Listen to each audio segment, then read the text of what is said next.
Hi, my name is Lisa Boltinghouse, and I am the founder and the CEO for the Center for ASD located here in Burleson, Texas. I'm going to do my best to take you on a virtual tour of our center and explain some of the services that we offer to potentially benefit you and your loved ones. Come on. All right, so we founded the center in 2009, and we have grown into so much more than I ever thought we would be. This is, show you. This is our office. This is our main office. This is where our office manager, Joyce, sits. Joyce is the one who handles all of the invoices, questions about programs, maintains the RSVPs, and all the back-end office stuff. We have our lovely saltwater fish tank. All of our fish, we're hoping to stock more. The participants and our families really do love it. And over here, we have this is my office, and it's also our fundraising and community resource coordinator's office. So this is where a lot of the grunt work gets done.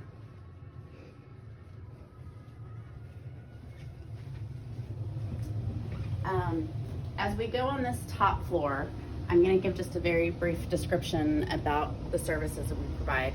We are not an accredited school. We run as an alternative to homeschool or an academic enrichment program.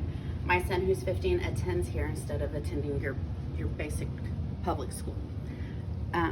This is our teenage classroom, and this classroom serves ages 13 to 18. When they graduate from here, they do go to our downstairs program, our adult program, which is called REACH. So we have our high schoolers in here. Our ratios are low, so we try to maintain them at about 5 or 6 participants at a time, no more than 6 ever. It could be 4 depending on the needs of the individuals.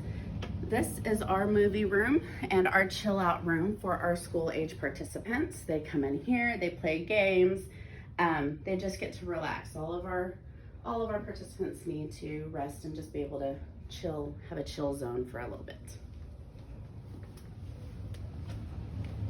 Next, we're going to see our elementary room. So we have ages 8 to 12 in here. Next year, 3 of our individuals will be moving up to our teen room. 1 of our teens will be graduating and going downstairs to our adult program. And again, we use small ratios, so that way the teachers can modify the curriculum to the individuals, because not everybody's learning on the same age range. We often have a lot of people ask us, what curriculum do we use? We don't use one set curriculum. The teachers build it out around the needs of their classrooms. So this is our elementary program and intermediate, elementary and intermediate.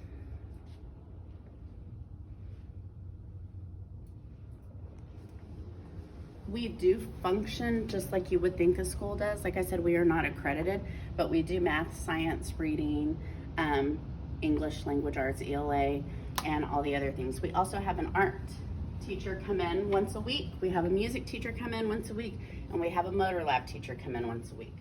So this is our art room and our everything room, so don't judge the hot mess. But we do have an art lab. We have all the manipulatives and the books that the staff use. And this is just where we do all the things. It's also where the kids do computer lab. We do have computers here. So it's been kind of cool to see us grow over the years into what we do now. I honestly never knew we were going to get computers, and here we are. Let's see. This is open. That's good. So this is our music room and our motor lab room. So our music teacher comes in once a week and does 45 minutes of music. For the first 15 minutes of music, she does like music appreciation. She actually teaches about the history of music. And then the last 30 minutes, she does music therapy with our kids. And the cool thing about that is when we started our daytime program back in 2017, we only hosted 20 minutes of music at a time, because the attention span of our kids and transitioning them into that type of setting was hard for them. So they have now expanded to, they get a full 45 minutes of music, and it's enough. 20 minutes. Last year we were like 35 minutes and it just wasn't enough. They needed more, so we expanded them to 45, and it's working out really great. So if y'all have any questions, let us know about this, about what questions you might have. But again, we do serve during our daytime program ages 8 to 9. You want to turn, I have Bianca filming me, y'all. Everybody say hi to Bianca, even though she's not going to see y'all. But we do serve ages in our daytime program 8 to 18. And then we have our Monday night program called First Steps that we serve, where we serve kids from ages 2 to 7, because once they turn 8, they're able to come to our Thrive program. And we also have participants, let me see. We have, yes, oh, she can't, I turned her around so she could walk right, and she just almost tripped over front forward. So we have our First Steps program on Monday night, which serves the little ones, and that's, we also host this parent support group so we can help y'all along the way if y'all have any questions regarding your IEPs, any question regarding ARDS. We just try to support our families as they're entering their journey of autism and special needs. Mind you, we were founded because of autism. My son is 15 and I founded the organization in 2009. We now serve individuals of all age ranges. So let's go down the stairs. You can stay behind me a couple steps. And I'll keep talking, come on. So we are now going to our adult program. Our adult program starts at age 18, so after an individual graduates high school or they graduate from our program and come downstairs. And you think about it, our kids don't just go away because they get older. There's just not any programs for our kids. Well, there are places for our kids. We just choose to do things a little bit different here. What existed, I could not imagine my son going into. So here we do things different. It works for our kids. Like I said, we are not accredited. We are not an accredited school upstairs. We are not a government funded program either, because once you start mixing the two, you start having a few restrictions, and it's just not the best way that we want to serve our kids. This is our workroom. It looks kind of messy right now because we've been really busy. We are a vendor in this Saturday's event at Pathway Church that is being put on by the Burleson Chamber Power of Hills. So our participants here, some of them do tie-dye, some of them do screen printing, some of them do candle making, button making. And then when we rent booths and vendor spaces, our participants go out into the community and they're able to serve, and they're able to make relationships with the customers, and they're able to learn those customer service skills. So here is a little onesie that was tie-dyed. So cute. And we're getting ready to do some Christmas t-shirts. Well, they did some Christmas t-shirts. And here's one of the Christmas t-shirts. We have one participant who tie-dyed it, another participant who screen printed it. And we serve a lot of families that their kids are kind of in the middle ground. So maybe they're not going to be able to go work full-time to support their lifestyle. So just because they can't work doesn't mean that they don't deserve to have purpose. So here we really try to help the kids find their niche and help them find their purpose. So I will, you want me to walk backwards? I think I Okay. can. All right. Thanks for being patient with us, guys. Okay, so we're gonna go. So this is our adult movie room. Our upstairs space is for our teens and preteens. Our adult movie room our adult space is downstairs, and the adults really like it that way. But this is our adult movie room. They have snacks and drinks. They buy the snacks and they buy the drinks, but with that money, it goes back into the snack bank. They count the snack money.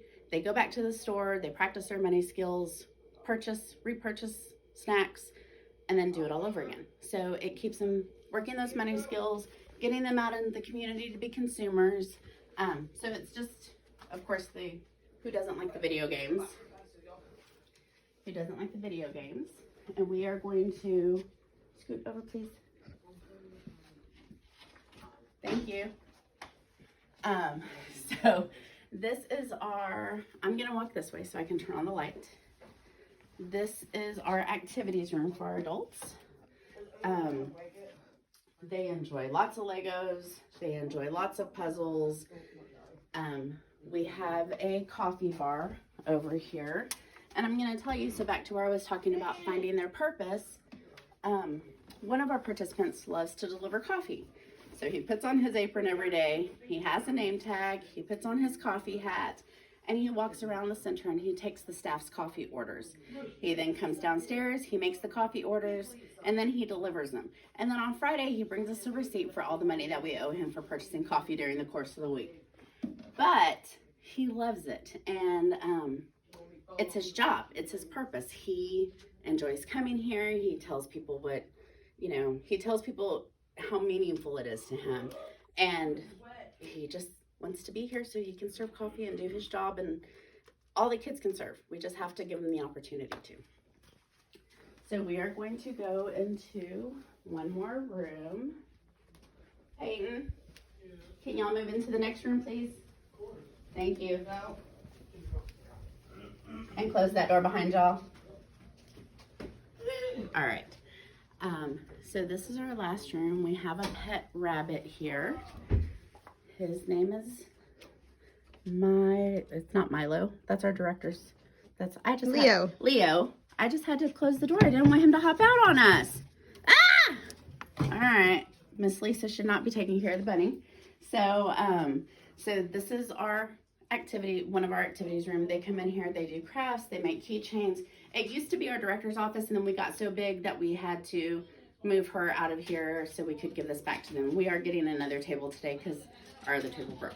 So here we are. All right, we have two more stops.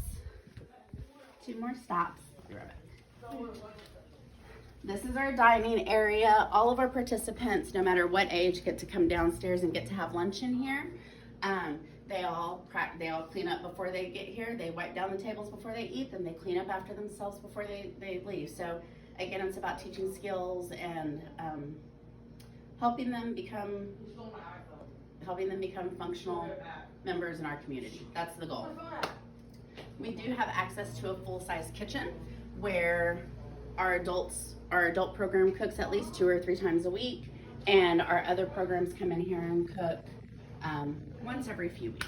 So we teach kitchen safety. We actually teach kitchen safety quite a few times.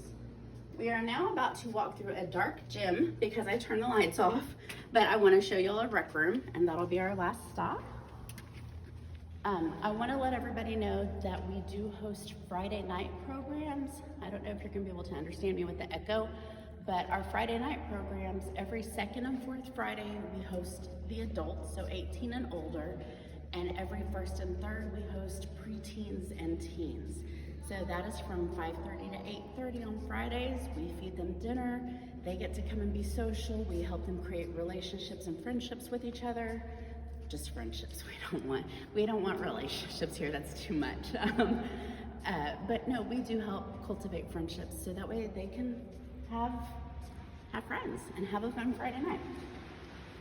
So our last stop is our recreation room, and this is where they come in on Friday nights and they play pool and they play ping pong, foosball, and we have basketball in here also. And again, it's just an opportunity for us to give opportunity to our kids. That's why we do this. So we can expand the worlds that our kids are in, and give them more opportunity to grow, to find contentment and purpose. So again, my name is Lisa. I'm the founder for the Center for ASD, and if you have any questions, please contact us. You can email us at info@centerforasd.org. If you want to email me directly, you can do that at lisa@centerforasd.org. Thank you.